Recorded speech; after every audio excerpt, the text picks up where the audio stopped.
Hello, good morning, જય માતાજી, જય હનુમાન દાદા. સ્વાગત છે તમારા બધાનું રિદ્ધિની દુનિયામાં આજના નવા વ્લોગમાં. અને આજે તો મહાકાળી માનો પ્રાગટ્ય દિવસ છે, એમનો જન્મદિવસ છે, તો બધાને તેની ખૂબ ખૂબ શુભકામનાઓ. અને વાગ્યા છે બપોરના લગભગ 12:30 અને આજે એવું થયું કે હું ને દ્વિજા બંને ઉઠ્યા છીએ 11 વાગે. લાઈક મને બી ખબર ના રહી, મારી 9:30 મેં આંખ ખોલીને તો મેં જોયું કે મેઘા અને દ્વિજા બંને બાજુમાં સૂતા હતા. તો મેં કીધું એમ બી આજ રવિવાર હતો અને મેઘાને મમ્મીને તો 11 હતી, તો કંઈ રસોઈનું કે એવું કંઈ ટેન્શન હતું નહીં. તો મેં કીધું ઉઠું છું હમણાં 10 વાગતા અડધો કલાક સૂઈ જવો છું. તો છે ને હું સૂઈ ગઈ, ના ખબર ટાઈમની કંઈ પડી હતી, સીધી 11 વાગે આંખ ખોલી. તો મને હજુ બી અફસોસ થાય હું આટલી મોડી ઉઠી. તો હજુ હું નાહી ધોઈ કંઈ જ નહીં કર્યું, કેમ કે એમ બી 11 વાગે ઉઠી છું. તો મેં વિચાર્યું કે હવે બધું જમવાનું બપોરનું કામ પતાવીને આજે મહાકાળી માનો જન્મદિવસ છે, તો સાંજે મારે થાળ ને એવું કરવું છે. તો મેં કીધું શાંતિથી હવે મોડે જ નહીં, એટલે નાયા ધોયા વગરના છીએ આજે તો. Visa good morning. જય શ્રી કૃષ્ણ. અને જુઓ મેઘાનંદ મમ્મીને જમવા નહીં, રાત્રે ઢોસા બનાવ્યા હતા, એનું ખીરું પડ્યું છે, એટલે અહીંયા મારા અને ધીઝા માટે સરસ મજાના બટર પેપર રેડી થઈ ગયા છે. જુઓ, તો બસ બન્યા રહેજો આજના બ્લોગમાં, બતાવીએ આજે શું શું કરીએ છીએ. અને હું ઢોસા બનાવું છું, મેઘા બહાર છે એટલે હમણાં એને મળાવું તો હમણાં મારો ઢોસો બળી જશે. અહીંયા સરસ મજાનો મારો બટર પેપર ઢોસો, સાંભાર, ચટણી રેડી છે, જમવા બેસી જઈશું. અહીંયા ધીઝા બી બેસી ગઈ છે, નહીં એને ચટણી નથી ખાવી, એનું કંઈક કાર્ટૂન કે કંઈક શીખો વસ્તુ કંઈક જોતા એવી કે હું અહીંયા જમવા. તને ઢોસા ભાવે છે? હે ને? અને તે રાત્રે ખાધા હતા, કેવા બનાવ્યા છે માસી ઢોસા?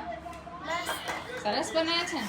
સારું. અને અહીંયા મેઘા થોડાક હજુ બટાકા પડ્યા હતા, તેની કાતરી કરવાની હતી. મમ્મી કે હું કરીશ, પણ અમે બંને વિચાર્યું કે જેટલું કામ નહીં તું કરી નાખીએ ને મેઘા, એટલે એને જમવા નહીં. મેં હું જમી લો ત્યાં પહેલાં મેં બધા છોલી નાખ્યા. મેં કહું તું છીન, હું જમી લો ત્યાં સુધી, પછી હું બેસીશ પાછી, એવું કરી. Hello, good evening. તો જમીને પછી થોડી વાર આરામ કર્યો ને ઉઠીને હું ગઈ હતી બહાર, કેમ કે આજે છે મહાકાળી માનો જન્મદિવસ, તો સાંજે મારે થાળ ને એવું કરવાનું હોય, એટલે હું બધી વસ્તુને એવા લેવા ગઈ હતી. અને હવે ફટાફટ થાળ માટેની તૈયારી ચાલુ કરી દઈએ, કેમ કે ઓલરેડી 7 તો વાગી ગયા છે. મારે 7:30ની ગણતરી હતી, પણ લાગતું નથી 7:30 હું કરી શકું એમ. અને અહીંયા આગળ હું જો બધું પ્રસાદ ને એ બધું લાવવાનું હતું, અડધું કિચન પર પડ્યું છે, તો ફટાફટ ચલો પ્રિપેરેશન કરી દઈએ. અને મમ્મીને કીધું તું ફટાફટ એને કહીને ગઈ હતી હું સુખડી બનાવી દે, પણ મને લાગે છે બીજા કામમાં હશે તો એણે નહીં બનાવી. હવે ફટાફટ થોડું મોડું થયું છે, એટલે ફટાફટ કામ પતાવીએ, માતાજીના થાળની તૈયારી કરીએ.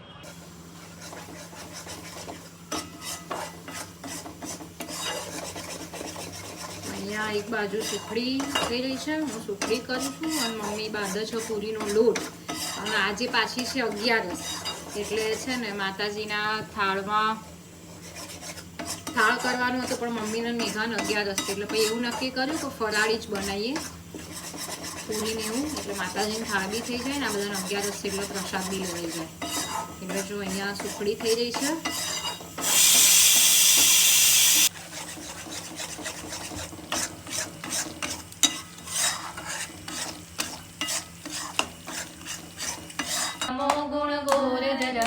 વિદ્યા બુદ્ધિની તું હી દાતા, બાળક જાણી દયા કર માતા, મહાપ્રલયની તું અધિષ્ઠાત્રી, આદ્ય જનેતા સિદ્ધિ દાત્રી, મંગલમય સૌ મંગલ કરજો, સ્વજન ગણી માં વિપદા હરજો, બ્રહ્મા દેવ હર મા દયા મે મૈયા નિત્યા દે સ્વરૂપ શક્તિ જાણું, મા શિવ શક્તિ જાણું, બ્રહ્મા ગણપતિ ગાય, બ્રહ્મા ગણપતિ ગાય, હર ગાય હર મા, ઓમ જયો જયો મા જગદંબે, મૈયા નિત્યા દાન સ્વરૂપ દયા થકી તરવેણી કામ તરવેણી, ઓમ જયો જયો મા જગદંબે, મૈયા ગાતે ચતુરા મા લક્ષ્મી મા સચરાચર, સોરસ સજા સોરીએ, સોરસ સજા સોરીએ, ક્ષમા કરો ગવરી મા દયા કરો ગવરી, ઓમ જયો જયો મા જગદંબે, મૈયા એકમે એક સ્વરૂપ, અંતર નવ દર્શો મા અંતર નવ દર્શો, ગુણા ગુણા તેરી જય.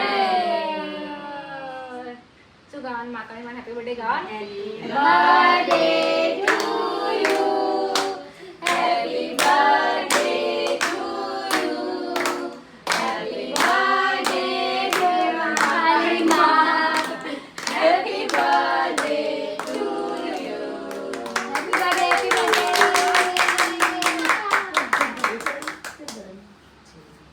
અને મસ્ત મજાની માતાજીની આરતી ને થાળ બધું થઈ ગયું છે અને અમે ફાઇનલી જમવા બેસી ગયા છીએ. 9:30 વાગ્યા. બધું કરતા હતા એટલે થોડું મોડું થઈ ગયું એટલે હવે જમવા બેસી ગયા છીએ બધું પતાવીને. ચલો તમે બધા જમવા. તો અમે લોકો આવી ગયા છીએ બેડરૂમમાં. જમીન પછી થોડી વાર બેઠા. આજે નીચે ચાલવા નહોતા ગયા કેમ કે ઓલરેડી બહુ જ લેટ થઈ ગયું હતું આજે. બધું પૂજા પાઠ ને એવું કર્યું ને એટલે પછી થાક્યા હતા તો નીચે ચાલવા ના ગયા. ટેરેસ પર થોડી વાર બેઠા અને હવે આવી ગયા છીએ રૂમમાં. દ્વિજા તને અહીંયા ગમે છે? ગમે છે? એ રહેવું છે ને? તો તાર મમ્મી આપણે ફોન કરીને કહી દઈશું કે લેવાના આવતી હે ને કાલ. અને તાર માં બ્લોગમાં બધાને કંઈ કહેવું છે? કંઈક તો કે એવું કહી દે કે રિદ્ધિ માસીની ચેનલને સબસ્ક્રાઇબ કરી દેજો બધા. કહી દે રિદ્ધિ માસીની ચેનલમાં બધા સરપ્રાઈઝ કરી દેજો. નોટ સબસ્ક્રાઇબ, સરપ્રાઈઝ કરી દેજો. તો ચલો મળીશું આવતીકાલે નવા વ્લોગમાં. ત્યાં સુધી બધાને ગુડ નાઇટ. જય શ્રી કૃષ્ણ. Bye bye.